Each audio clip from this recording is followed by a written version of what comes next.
अपने अंदर मोहब्बत पैदा करें। किसकी मोहब्बत? और रसूल पाक से मोहब्बत जो है उसका सबसे बड़ा सबूत ये होगा कि इंसान को हर इंसान के साथ मोहब्बत होगी। खुदा तक पहुंचने के लिए और कोई रास्ता नहीं है, मखलूक के दिलों में से होकर ही गुजरा जो भी गुजरा। करो मेहरबानी तुम अहले ज़मीं पर, खुदा मेहरबा होगा अर्शे बरी पर। एक मुसलमान का खून पूरी, एक इंसान का कत्ल पूरी इंसानियत का कत्ल है। तो हुजूर हमें दुनिया में मोहब्बतें बांटने के लिए तशरीफ लाए और हमें क्या सबक देकर गए? अब नबी तो कोई आना नहीं, जिब्राइल ने अब कोई वही लेकर नहीं आनी। जितने नबी आने थे 1,24,000 आ गए। अब क़यामत तक क्या होना है? वलियों ने आना है, नबियों ने नहीं अब आना। अना खातमन नबीय्यीन ला नबी बादी, मैं आखिरी नबी हूँ, मेरे बाद कोई नबी नहीं आएगा। वली आते रहेंगे। नबियों के कायम मुकाम कौन है? औलिया। पहले होते थे अंबिया, उनके कायम मुकाम औलिया। तो औलिया कराम जो है ये आते रहेंगे, आते रहे हैं। और जब तक अल्लाह मौजूद है वलायत मौजूद रहेगी। अल्लाह हमेशा रहेगा, वलायत हमेशा रहेगी। तो वलायत जो है ये नहीं होता कि अल्लाह का कुर्ब किसी दौर में भी, जब एक हदीस में आता है कि जब दुनिया में कोई अल्लाह का वली ना रहा तो क़यामत बर्पा हो जाएगी। क़यामत अभी तक आ क्यों नहीं रही? इसका मतलब है कि औलिया अल्लाह जिंदा है। ये सबसे बड़ा सबूत है। ये अलग बात है कि आपको नहीं पता, आपकी मुलाकात नहीं हुई, आपका कहीं वास्ता नहीं पड़ा, आपको तलाश ही नहीं है, आपको मिलेगा कैसे वली अल्लाह का? जो तलाश करेगा अल्लाह उसी को अता फरमाता है। तो बात यह है, इस रबीउल अव्वल शरीफ के अंदर क्या करना चाहिए? गलियों में फिरना चाहिए, बाजारों में फिरना चाहिए, शोर शराबे हुल्लड़बाजियां, इसका नाम है इश्क़ रसूल। तवज्जो तलब बात है, इसको समझना है, इस्लाह करनी है, अपनी भी, इस माशरे की भी, दूसरों की भी। तो जब नहीं हम बताएंगे तो कौन बताएगा? फिर जो है वो एतराज का मौका मिलता है एतराज करने वालों को। नवाफिल पढ़ें, अपने आप को मुहज़्ज़ब बनाएं, बाइखलाक बनाएं। दुरूद सलाम के लिए एक दिन 12 महीने दुरूद सलाम पढ़ो। नबी पाक से मोहब्बत करनी है तो 24 घंटे करो। ये क्या हुआ कि 12 रबीउल अव्वल को इश्क, यकम रबीउल अव्वल को शुरू होता है, 12 को खत्म और 13 को अस्सलातु वस्सलामु अलैका नालियों में पड़े होते हैं। मैंने आंखों से देखे। ये अदब अदाब किसने सिखाने हैं? झंडियां, स्टिकर, ये सारा कुछ आप देखते हैं ना। तो ये मैं जो कुछ कह रहा हूं आप सारा कुछ ही देखते होते हैं, मगर इसकी सबने मिलजुल कर इस्लाह माशरा करनी है। केक काटना ये क्या है? इजहार मुसर्रत, खुशी का इजहार। लंगर पकाना, देग पकाना, मिठाई बांटना, हजूर की जो है शान में दुरूद और सलाम के नजराने पेश करना, नातिया महफिल और ये जो सीरत उन नबी के प्रोग्राम होते हैं, ये किस लिए होते हैं? सीरत कॉन्फ्रेंसों का मतलब क्या होता है? सीरत कॉन्फ्रेंस का मतलब ये होता है कि एक ऐसी शख्सियत जो मोहसिन इंसानियत है, जो दुनिया में तशरीफ लाई, वो किस तरह जिंदगी गुजार कर गए ये बात दूसरों को बताना, इसको क्या कहते हैं? सीरतुन नबी कॉन्फ्रेंस। कि रसूल पाक के आदात अतवार, आपके नशिस्त बर्खास्त, आपका हुलिया मुबारक, आपके जो इरशादात हैं, फरमुदात हैं, उसको दूसरों तक पहुंचाना, इसको क्या कहते हैं? सीरतुन नबी के लिए निशिस्त करना। तो ये जो है सीरत का पहलू, ये बहुत वसी और अरीज है। हजूर का अपनी बीवियों के साथ सलूक, हम चेक करें अपने घरों में बीवियों के साथ कैसा सलूक है।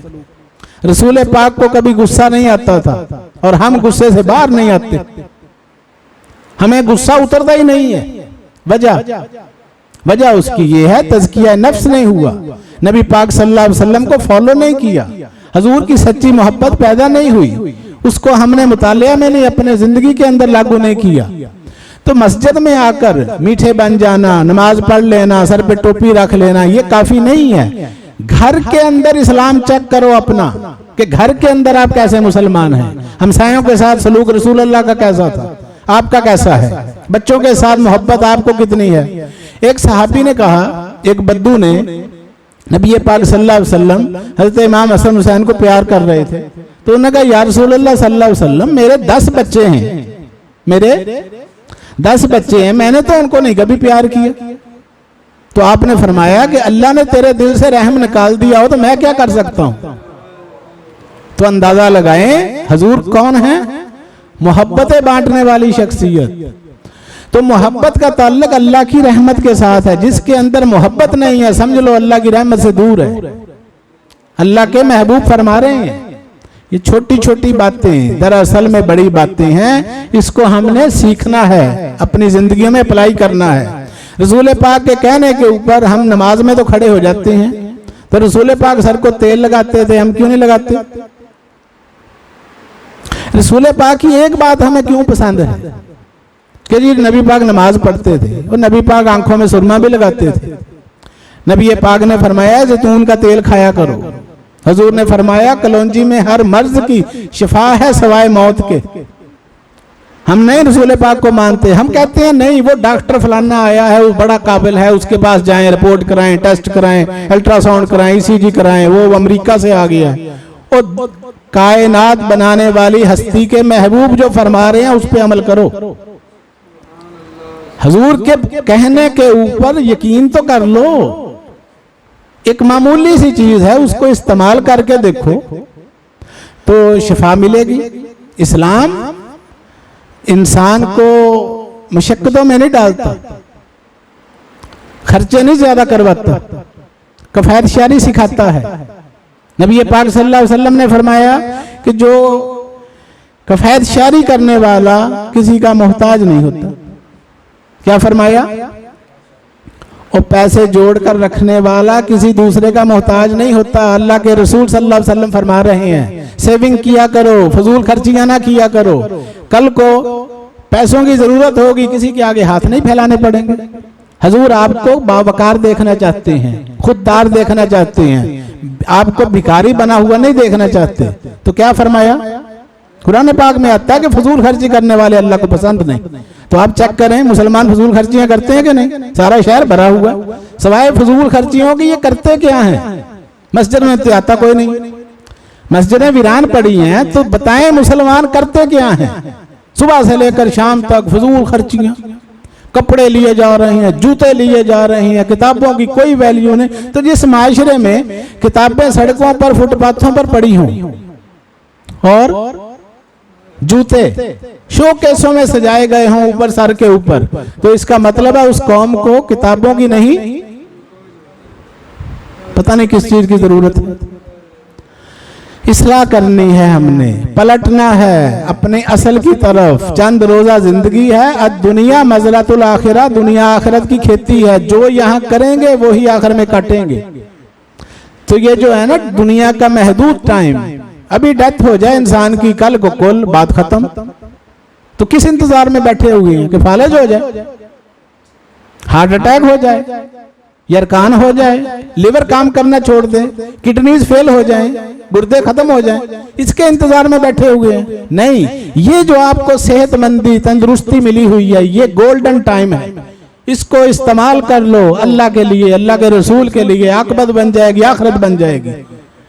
तो ये वक्त जो है ना हम टाइम जाया करते हैं, इधर को चले गए, इधर को चले गए। अल्लाह ने हिसाब लेना है आपके पैरों का कि कहां कहां इसको लेकर गए थे। ये जिस्म सर से लेकर पैरों तक पूरी बॉडी अल्लाह की अमानत है।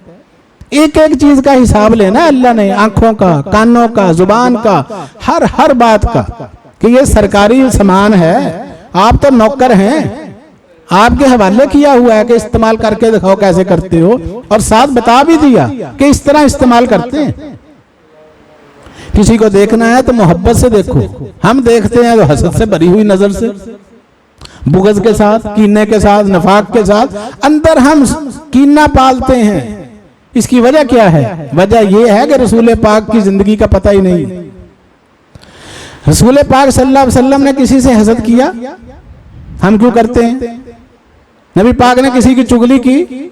हमारा सबसे महबूब मशगला चुगलियां करना, बुराइयां करना है, ठट्ठे उड़ाना है, मजाक करना है, दांत निकालना है। सीरतुन नबी के अंदर किताबों में आता है, हुजूर के जो औसाफ़ खसाइल हैं कि नबी पाक सल्लल्लाहु अलैहि वसल्लम जब मुस्कुराते थे तो आपके कभी दांत नहीं नजर आते थे, खिलखिलाकर हंसते थे, बादशाह खिलती थी, ऐसे होता था जैसे फूल खिला हुआ हो, मुस्कुराहट, स्माइलिंग फेस में।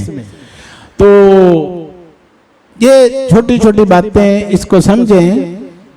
जुबान का इस्तेमाल हुजूर ने फरमाया कि इसको अपने काबू में करो। छोटी छोटी बातों पे हम लड़ पड़ते हैं घर में, तो फिर घर वाले क्या कहते हैं कि आपको तो कोई काम ही नहीं है सिवाय लड़ाई के या कोई ना कोई नुक्स निकालने के। सब ने अपनी इस्लाह करनी है। आप बड़े हैं तो आपने बच्चों की इस्लाह करनी है, आप खामन हैं तो आपने अपने खानदान की तरबियत करनी है। एक वो जो हुक्म है ना कि अपने घर से इस्लाम शुरू करो।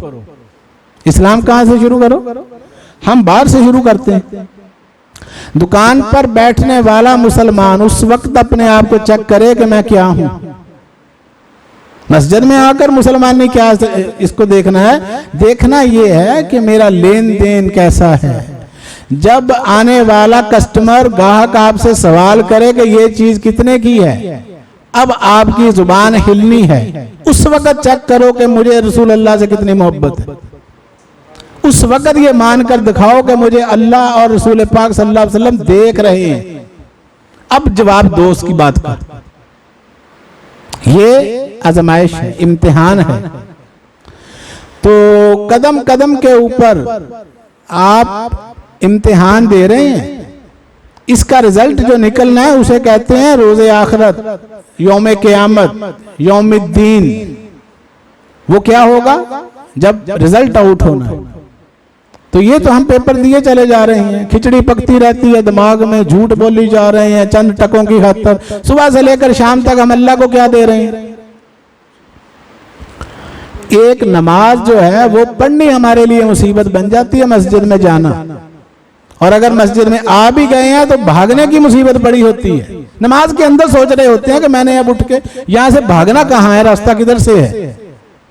ये तलख हकीकतें हैं, सच्ची बातें हैं। इसकी वजह यह है कि ठहराव नहीं है, ज़हन के अंदर एक अफरा तफरी है, एक खलफशार है। पता नहीं भाग के जाना कहां चाहते हैं और बाहर जाके गप्पे मार रहे होते हैं। कोई काम नहीं करना होता।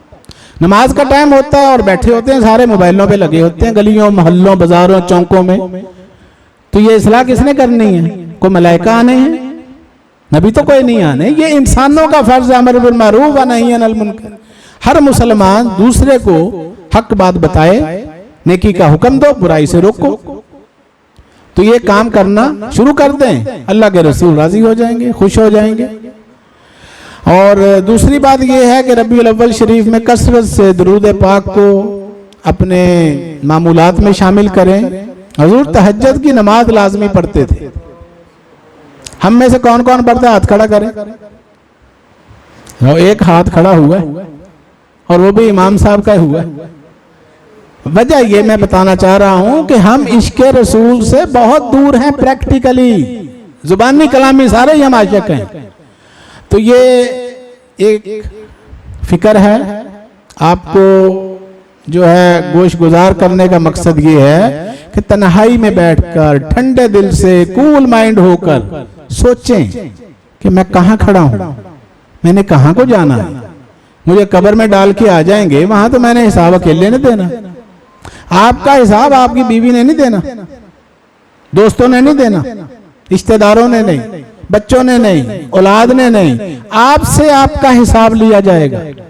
तो जब आपने अपना हिसाब किताब खुद देना है तो डिसीजन पावर आपके पास है। आप अपनी मर्जी से जिंदगी गुजारो जैसे अल्लाह रसूल ने हुक्म दिया। क्यों कि आप जवाबदेह होंगे। इंसान अल्लाह के हुजूर से हट नहीं सकता। तिरमिज़ी शरीफ की हदीस है, जब तक इन सवालों का जवाब ना दे कि जिंदगी कैसे गुजारी, जवानी कहाँ खर्च की, माल कैसे कमाया, जो कमाया था कहाँ खर्च किया, ये वो सवाल हैं, इनका जवाब देना पड़ेगा। तो इसके लिए तैयारी करें। वक्त कम है, मौत सर पे खड़ी है। ये ना समझ लो कि जी अभी तो मैं बूढ़ा हूँगा, फिर मैं बीमार हूँगा, फिर मुझे जो है वो फौत हो जाऊँगा। नहीं, ऐसे नहीं। कोई पता नहीं है किसकी मौत किस वक्त आ जाए। हम रोजाना देखते हैं, अखबारें भरी होती हैं, टेलीविजन पे आप देख रहे होते हैं कि लम्हा लम्हा नहीं से नहीं खबरें। तो माशरा जो है ये कैसे बनता है? रब्त कायम फर्द मिल्लत से है तन्हा कुछ नहीं, मौज है दरिया में और बैरून दरिया कुछ नहीं। अफराद के हाथों में है अकवाम की तकदीर, हर फर्द है मिल्लत के मुकद्दर का सितारा। अपनी जुबानों पे भी काबू डालें। और सबसे बड़ी बात यह है, हाँ तहज्जुद की बात हो रही थी, नबी पाक सल्लल्लाहु अलैहि वसल्लम तहज्जुद बाकायदगी से पढ़ते थे, तो हमें इससे मोहब्बत क्यों नहीं है? कुरान पाक में इरशाद इलाही है व तबत्तल अलैहि तब्तीला, हर चीज से कदा ताल्लुक होकर डिस्कनेक्ट होकर अल्लाह फरमाता मेरी तरफ में तवज्जो हो जाओ। तो रात का जो टाइम होता है तन्हाई का, यकसुई का, जिसे हम नमाज तहज्जुद कहते हैं, उसमें अल्लाह के साथ लौ लगाने की आदत डाल लें। ये नबियों वलियों का शेवा है, उनकी आदतें थी, उनके तरीके थे। तो इस पे अमल किसने करना है? ये सो जाना चाहिए ईशा के बाद, तो उसके बाद फिर उठना भी चाहिए। यही सुन्नत रसूल है। ईशा के बाद तहज्जुद के लिए शर्त क्या है? आराम करना कुछ देर, ये जरूरी है। उसके बाद फिर बेदार होकर अल्लाह की बारगाह में खड़ा होना। तो ये मकबूल लम्हात होते हैं। अल्लाह ताला हम सबको अमल की तौफीक अता फरमाए। आपने मेरी बातों को जो सुना है, इस पैगाम को आगे भी पहुंचाना है, आगे से आगे बताएं ताकि इस्लाह माशरा हो। अल्लाह ताला हम सबको अमल की तौफीक दे। वमा अलैना इल्लल बलागुल मुबीन।